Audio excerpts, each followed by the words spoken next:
Hey guys, it's me again, welcome back, and today we're going to be going over a different type of shoe that I'm normally not used to. So let's get into this. Okay, so as you can see, this is the Hoka Sky Arkali. This is a trail shoe, and this is actually the first pair of Hokas I've ever worn and I own. Now, full disclaimer, I was given these by another company. I've got to write them up a good review and do an in-depth video review for them. But for you guys, I'm going to be doing a first impressions on this because I want to compare that to the other trail shoes I have and let you guys know how Hoka pretty much compares to On, I guess. When this shoe came out, it was advertised as kind of like a hybrid. So it's supposed to take the best parts of a running shoe and a hiking shoe and put it together. And I watched Hoka's 15-second video on this. It's got over 1 million views. I'll put a link around here somewhere. I don't know which way it'll go. But you see somebody running with this, and they're running on gigantic rocks. But if you watch other people, they'll give their first impression. They talk about it more like a hiking shoe. So I figured what I should do is I would go out and I would actually run with these. Now, I've had them for about a week and a half, maybe 2 weeks. And I have done hiking, I've done running, I've done walking, cycling, and kayaking with these because, believe it or not, trail shoes make really good cycling shoes if you don't have clip shoes. So if you have like the regular pedals, these are the way to go. But anyways, before I talk anything else about like comparing them with you guys, I do want to say that the upper on this shoe is it's a matrix upper, which incorporates Kevlar. And as a former Army guy, I get pretty thrilled and excited when I hear that Kevlar is being put into material. I also get a little worried only because as a guy who used to wear Kevlar a lot, Kevlar is not exactly breathable. But this shoe is advertised by Hoka as being very breathable. And as a hiking shoe, yes, it is breathable because the matrix upper is this piece here where the shoelaces go.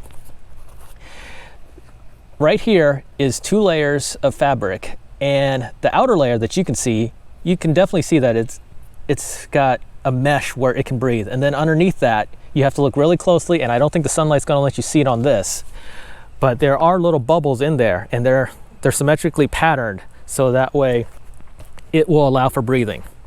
As a hiking shoe, you are definitely breathing with this. As a running shoe, not so much. Now, for the midsole, it's got a Vaporfly midsole. It's very cushiony. So many of my friends who praise Hoka to no end, they talk about how much cushioning there is, and yes, I can feel it. In fact, it feels like there's a little too much cushioning. Whenever I was hiking on the trails, I could feel the tree roots when I was stepping on them, but it took effort to feel them, and that's not a bad thing, I guess. Some runners love to feel the road and they love to feel the trails. I'm more of a stability and a cushiony guy, so I guess that's good for me. But it did throw me off that it took a lot for me to feel what was underneath me.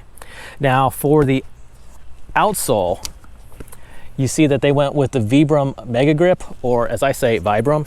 And again, as a former Army guy, I absolutely love this. I wish this shoe was around and authorized by the Army to wear as like normal foot gear in uniform, because this shoe has everything built for that. It's soft. Okay, the cushioning is soft. It's durable. I mean, they added an extra piece around here for the toe area to reinforce it. You're not going to get blisters. I could easily do a 12-mile ruck march with this thing. And, oh yeah, I do want to bring this up. The lacing is pretty good too. The Army doesn't care about that, but you should care about the lacing. You see how much it goes through here. And then it's got 2 different pieces of Velcro. It's got a Velcro piece up top and then a Velcro piece in the back. So you can make this shoe as tight or as comfortable as you want. Well, if you make it as tight as you want it, you're still going to put it as comfortably as you want. You know what I'm trying to get at here. But I didn't slip with this shoe except whenever I was going over a wooden bridge that was very wet, and that was on the downhill part of it. These 5mm lugs definitely kept me from falling, from slipping, all that good stuff. This does have a toe drop or a heel drop of 5mm, which if I compare it with my normal trail running shoes, the On Cloud Venture, this is a 6mm drop. And you can see, let's do this. You can see how much the Sky Arkali like towers over a normal running shoe. Although, yeah, I know On is not a normal running shoe, but you can see, in fact, maybe I'll break out Ultra, my first trail running shoe that dedicated trail running shoe, which had a 0mm drop. And you can still see that the Sky Arkali like towers over it. It is definitely built, I think, more to be a hiking shoe than a running shoe, but you can still run in it. I've done 5 miles in it. I'm going to be doing an overnight ultra, and I'm going to take the Sky Arkali and my Cloud Venture with me just in case this is just too much. I will say the Sky Arkali is heavier. So let me break out the scale, and hopefully you guys can see this. So they, I think, on advertises the Sky Arkali is weighing 15 ounces for size 9 men's. This is a size 10 men's, and I got it at 1 pound 1 ounce per shoe, whereas my On Cloud Venture weighs, I think, 12 ounces. And then the lightest one, which I cannot believe is the lightest one, was the Ultra Lone Peak, and that weighs in at 11 ounces. Anyways, so when you put these together and put them on your feet, you're walking around with 2 extra pounds, as opposed to like maybe 1.5 pounds or 1.25 pounds. That is something definitely to take into consideration whenever you're wearing these. But I think you are going to be very comfortable in them.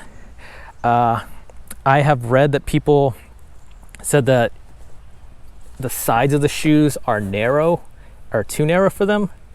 I could feel it on one time when I was hiking, but I will say you can adjust this, so maybe you might want to go half a size up, especially when you've got 2 different Velcro straps that can do that, help you out with that.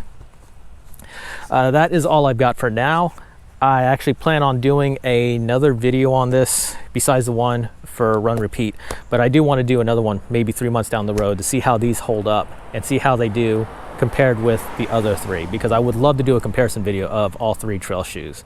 I just don't have time right now because I've got, like I said, an overnight ultra this week, and then at the end of the month I've got a trail half marathon that I'll be doing. All right, so if you got any questions about the Sky Arkali, just go ahead, let me know down below. And if you like this, go ahead, comment, like, share, all that good stuff. Till next time, bye guys.